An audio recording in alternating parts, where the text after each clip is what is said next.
Hello बच्चों, let's see the question, and question says that cardiac muscles is an example of involuntary muscles।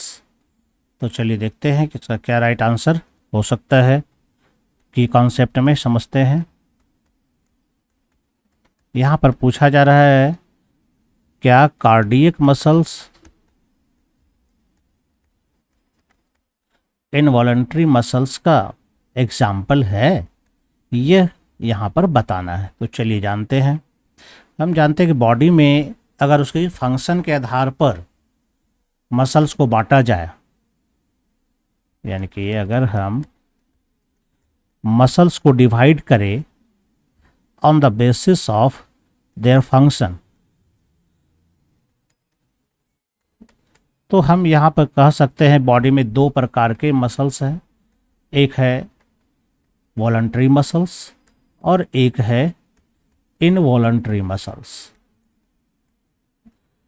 Voluntary muscles का जो example है उसको हम लोग कह सकते हैं स्ट्रेटेड मसल्स, या फिर कहते हैं हम लोग इसको स्केलेटल मसल।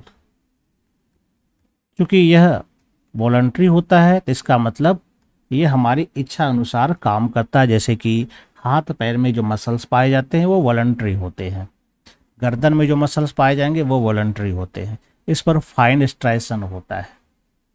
तो ये क्या होता है, वॉलंटरी इन एक्शन है, और ये जल्दी थक भी जाता है। अगर ये कंटिन्यू काम करे तो ये क्या हो सकता है, थक जाता है जल्दी, यानी कि ज़्यादा देर तक ये काम नहीं कर सकता है। जबकि अगर इनवॉलंटरी को अगर हम देखें तो इनवॉलंटरी में क्या होता है, इसको हम लोग कह सकते हैं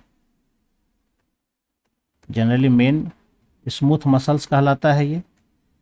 लेकिन इसी का हम दूसरा टाइप के रूप में कार्डियक मसल्स को भी ले सकते हैं।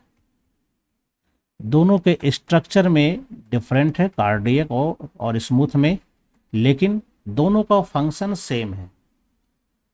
कार्डियक मसल्स जो है यह भी इनवॉलंटरी होता है फंक्शन में,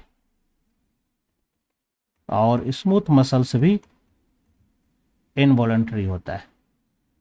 ये बस है कि ये कभी थकता नहीं है, नेवर गेट टायर्ड। जब तक जिंदगी रहती है, यानी कि थ्रू आउट लाइफ जो है यह अपना काम करता रहता है। काम इसका क्या है, तो जो हार्ट का वाल होता है, जो हार्ट होता है उसमें कॉन्ट्रैक्शन और रिलैक्सेशन का ये काम कराता है, मेन फंक्शन है इसका। और इसके सहारे हमारा हार्ट पंपिंग की तरह काम करता है। तो यहाँ पर हम यह बोल सकते हैं कि कार्डियक मसल्स जो है इनवॉलंटरी मसल्स का ही एक एग्जाम्पल है। इसमें गलतियाँ नहीं होगी, क्योंकि इसका भी काम, कार्डियक मसल्स का भी जो वर्क होता है वो इनवॉलंटरी की तरह होता है। इसका मतलब यहाँ पर ये जो दिया गया है ये हमारा राइट स्टेटमेंट है। I hope you understand it well and best of luck. Thank you.